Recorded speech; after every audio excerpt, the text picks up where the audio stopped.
أعوذ بالله من الشيطان الرجيم. بسم الله الرحمن الرحيم.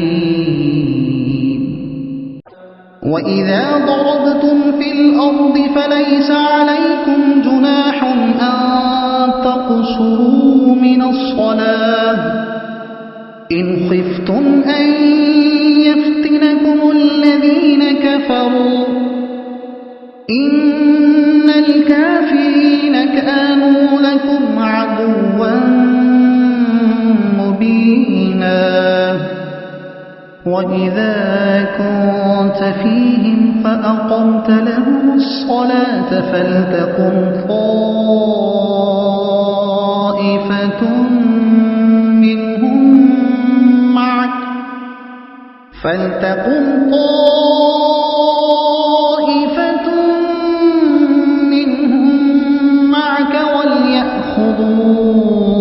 أسلحتهم فإذا سجدوا فليكونوا من ورائكم ولتأت طائفة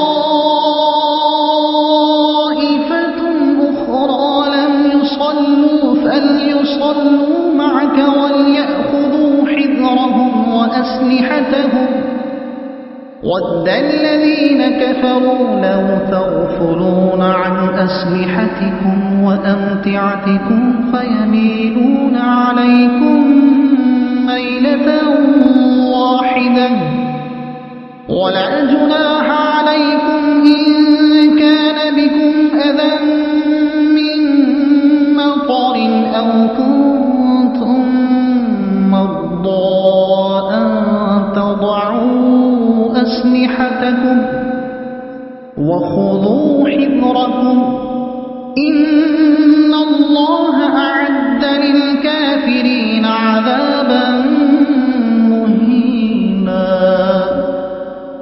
فإذا قضيتم الصلاة فاذكروا الله قياما وقعودا وعلى جنوبكم فإذا اطمأننتم فأقيموا الصلاة إن الصلاة كانت على المؤمنين كتابا موقوتا. ولا تهنوا في ابتغاء القوم إن تكونوا تألمون فإنهم يألمون كما تألمون وترجون من الله ما لا يرجون وكان الله عليما حكيما. صدق الله العظيم. سورہ نساء ترجمہ تفسیر 15واں رکوع. اللہ کے نام سے شروع جو بہت مہربان رحمت والا. اور جب تم زمین میں سفر کرو تو تم پر گناہ نہیں کہ کچھ نمازیں قصر لگھتا سے پڑھو، یعنی 4 رکعت والی 2 رکعت، یعنی 4 رکعت والی فرض نماز 2 رکعت، اگر تمہیں ڈر ہو کہ کافر تمہیں ایجا کشٹ دیں گے. کافروں کا ڈر قصر نماز کے لیے شرط نہیں. یلی بن امیہ نے حضرت عمر رضی اللہ عنہ سے کہا کہ ہم تو امن میں ہیں، پھر ہم کیوں قصر کرتے ہیں؟ فرمایا اس کا مجھے بھی تعجب ہوا تھا تو میں نے سید عالم صلی اللہ علیہ وسلم سے دریافت کیا. حضور نے فرمایا کہ تمہارے لیے یہ اللہ کی طرف سے صدقہ ہے، تم اس کا صدقہ قبول کرو. اس سے یہ مسئلہ معلوم ہوتا ہے کہ سفر میں 4 رکعت والی نماز کو پورا پڑھنا جائز نہیں ہے. آیت اترنے کے وقت سفر خطرے سے خالی نہیں ہوتے تھے، اس لیے اس آیت میں اس کا ذکر بیان حال ہے، قصر کی شرط نہیں. حضرت عبداللہ بن عمر کی قرأت بھی اس کی دلیل ہے جس میں یفتناکم تمہیں تکلیف پہنچائیں گے بغیر ان خفتم اگر تمہیں ڈر ہو کے ہے. صحابہ کا بھی یہی عمل تھا کہ امن کے سفر میں بھی قصر فرماتے تھے، جیسا کہ اوپر کی حدیث سے ثابت ہوتا ہے اور حدیثوں سے بھی یہ ثابت ہے. और पूरी 4 पढ़ने में अल्लाह ताला के सदके का रद्द करना लाजिम आता है, लिहाजा कसर जरूरी है। सफर की मुद्दत। जिस सफर में कसर किया जाता है उसकी कम से कम मुद्दत 3 रात दिन की दूरी है, जो ऊंट या पैदल की दरमियानी रफ्तार से तय की जाती हो, और उसकी मिकदारें खुश्की और दरिया और पहाड़ों में मुख्तलिफ हो जाती हैं। जो मसाफत या दूरी औसत रफ्तार से चलने वाले 3 दिन में तय करते हों उनके सफर में कसर होगा। मुसाफिर की जल्दी या देर का एतबार नहीं, चाहे वह 3 दिन की दूरी 3 घंटों में तय करे, जब भी कसर होगा। और अगर एक रोज की मसाफत 3 दिन से ज्यादा में तय करे तो कसर न होगा। गरज एतबार दूरी का है।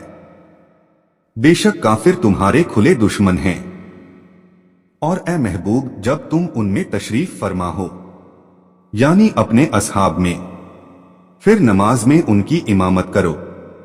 इसमें खौफ की नमाज जमात का बयान है। जिहाद में जब रसूल करीम सल्लल्लाहु अलैहि वसल्लम को मुशरिकों ने देखा कि आपने तमाम सहाबा के साथ जोहर की नमाज जमात से अदा फरमाई तो उन्हें अफसोस हुआ कि उन्होंने उस वक्त क्यों न हमला किया, और आपस में एक दूसरे से कहने लगे कि क्या ही अच्छा मौका था। उनमें से कुछ ने कहा, इसके बाद एक और नमाज है जो मुसलमानों को अपने माँ बाप से ज्यादा प्यारी है, यानी असर की नमाज।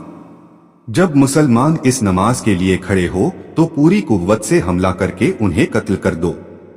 उस वक्त हजरत जिब्रील हाजिर हुए और उन्होंने सैयदे आलम सल्लल्लाहु अलैहि वसल्लम से अर्ज किया, या रसूल अल्लाह, यह नमाज खौफ है। और अल्लाह ताला फरमाता है, वैजा कुंता फीहिम, और ए महबूब जब तुम उनमें तशरीफ फरमा हो तो चाहिए कि उनमें एक जमात तुम्हारे साथ हो, यानी हाजिरीन को 2 जमातों में तकसीम कर दिया जाए। एक उनमें से आपके साथ रहे, आप उन्हें नमाज पढ़ाए, और एक जमात दुश्मन के मुकाबले में कायम रहे और वो अपने हथियार लिए रहें, यानी जो लोग दुश्मन के मुकाबिल हों। हजरत इब्ने अब्बास रदी अल्लाह अन्हुमा से रिवायत है कि अगर जमात के नमाजी मुराद हों तो वो लोग ऐसे हथियार लगाए रहें जिनसे नमाज में कोई खलल न हो, जैसे तलवार, खंजर वगैरह। कुछ मुफस्सिरों का कौल है कि हथियार साथ रखने का हुक्म दोनों पक्षों के लिए है और यह एहतियात के करीब है।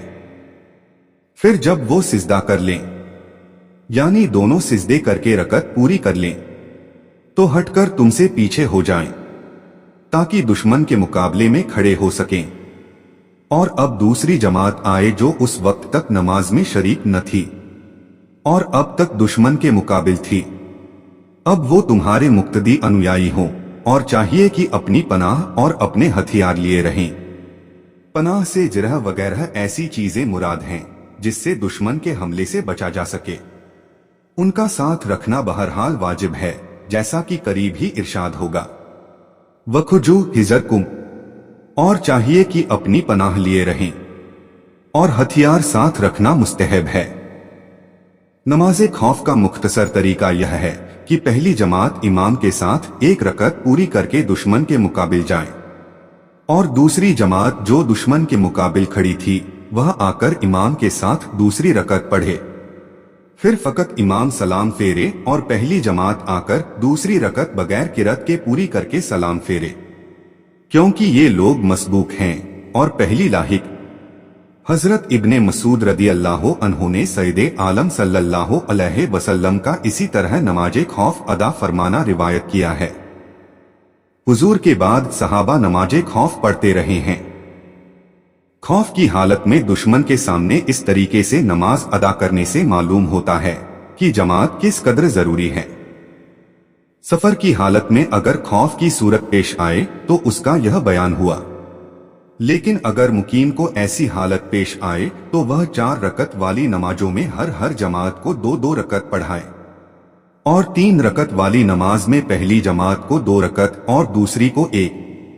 काफिरों की तमन्ना है कि कहीं तुम अपने हथियारों और अपने माल असबाब से गाफिल हो जाओ तो एक दफा तुम पर झुक पड़े।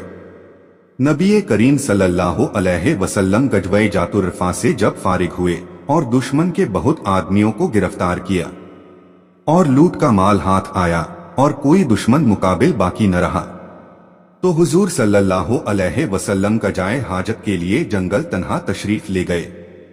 तो दुश्मन की जमात में से हुवैरिस बिन हारिस महारबी यह खबर पाकर तलवार लिए हुए छुपा छुपा पहाड़ से उतरा और अचानक हुजूर के पास पहुंचा और तलवार खींचकर कहने लगा, या मोहम्मद, अब तुम्हें मुझसे कौन बचाएगा? हुजूर ने फरमाया, अल्लाह ताला, और दुआ फरमाई।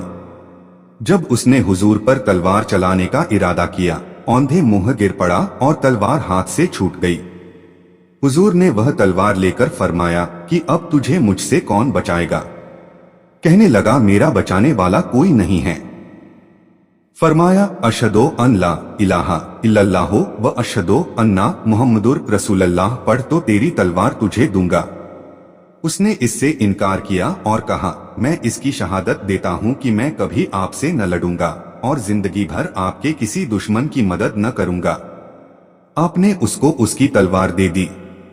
कहने लगा, या मोहम्मद, आप मुझसे बेहतर हैं। फरमाया, हाँ, हमारे लिए यही ठीक है। इस पर यह आयत उतरी और हथियार और बचाव साथ रखने का हुक्म दिया गया। तफसीरे अहमदी।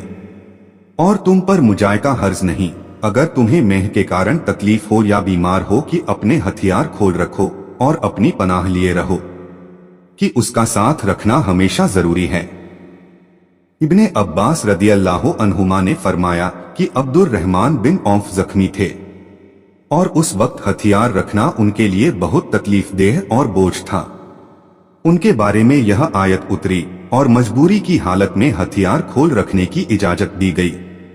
बेशक अल्लाह ने काफिरों के लिए ख्वारी का अजाब तैयार कर रखा है। फिर जब तुम नमाज पढ़ चुको तो अल्लाह की याद करो खड़े और बैठे और करवटों पर लेटे, यानी अल्लाह का जिक्र हर हाल में करते रहो और किसी हाल में अल्लाह के जिक्र से गाफिल न रहो। हजरत इब्ने अब्बास रदियल्लाहु अन्हुमा ने फरमाया, अल्लाह ताला ने हर फर्ज की एक हद निश्चित की है सिवाय जिक्र के, इसकी कोई हद न रखी। फरमाया, जिक्र करो खड़े बैठे, करवटों पर लेटे, रात में हो या दिन में, खुश्की में हो या तरी में, सफर में हो या घर में, छुपावा और जाहिर में।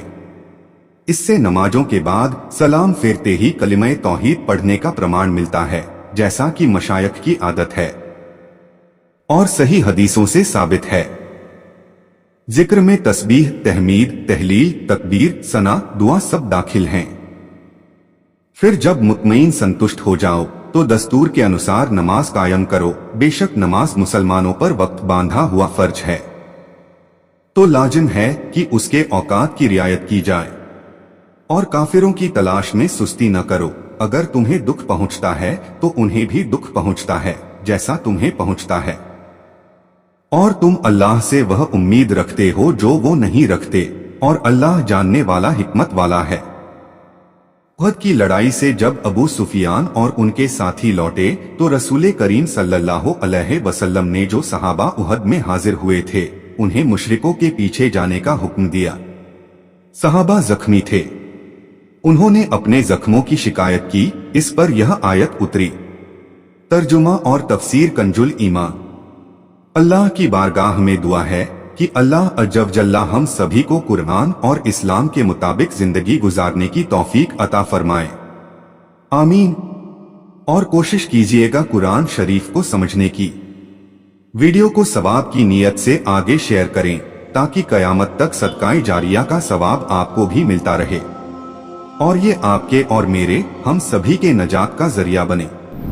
कुरान शरीफ की और ज्यादा मालूमात के लिए हमारे चैनल नसीम 22 सरखेज को सब्सक्राइब जरूर करें। इंशा अल्लाह मिलते हैं अगले वीडियो में। अल्लाह हाफिज।